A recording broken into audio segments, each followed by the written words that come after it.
Bonjour tout le monde. Aujourd'hui j'ai eu envie d'essayer de faire une Mémoridex. J'en ai vu plusieurs ce matin sur Facebook.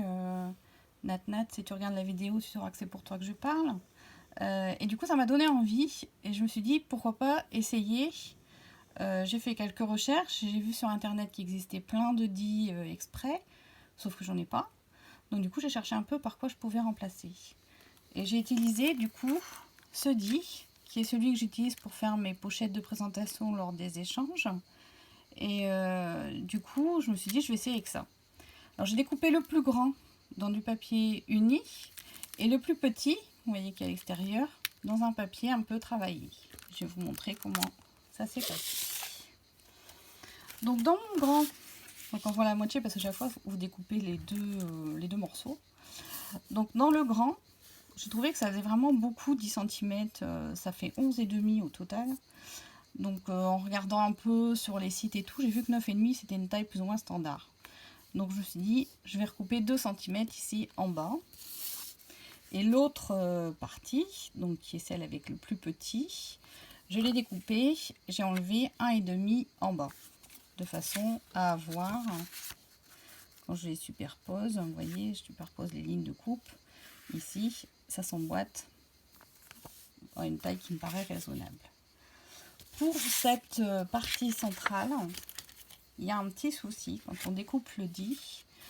En fait, la partie centrale, elle est avec une bosse de plus par rapport à l'extérieur. Vous voyez ce que ça fait? Ce qui fait que quand je superpose ici, ben là, ça va pas. Donc du coup, c'est tout simple. Vous prenez votre partie découpée, vous reposez votre découpe pile dessus. Voilà, je vais y arriver sans bouger. Et il suffit de couper ici la partie qui est en trop, de façon à avoir, comme sur celle-ci, les deux dessins qui coïncident vraiment de façon... Je vais mieux sur le côté qui n'est pas brillant. Du coup, ça superpose bien. Voilà. Pour faire les petits trous, j'ai retrouvé ça dans mon tiroir. C'est une vieille perforatrice de chez Stampin' Up qui permet de faire les deux petites encoches. Alors elle a une petite butée ici qui empêche en fait de perforer comme ceci. Vous voyez, ça coince. Donc la méthode la plus facile que j'ai trouvée, c'est de donner un petit coup de ciseau tout simplement dans votre papier. Alors moi j'ai fait à 3 cm du bord pour pouvoir être à peu près au milieu. Donc je rentre par en dessous. Ma petite fente elle est ici.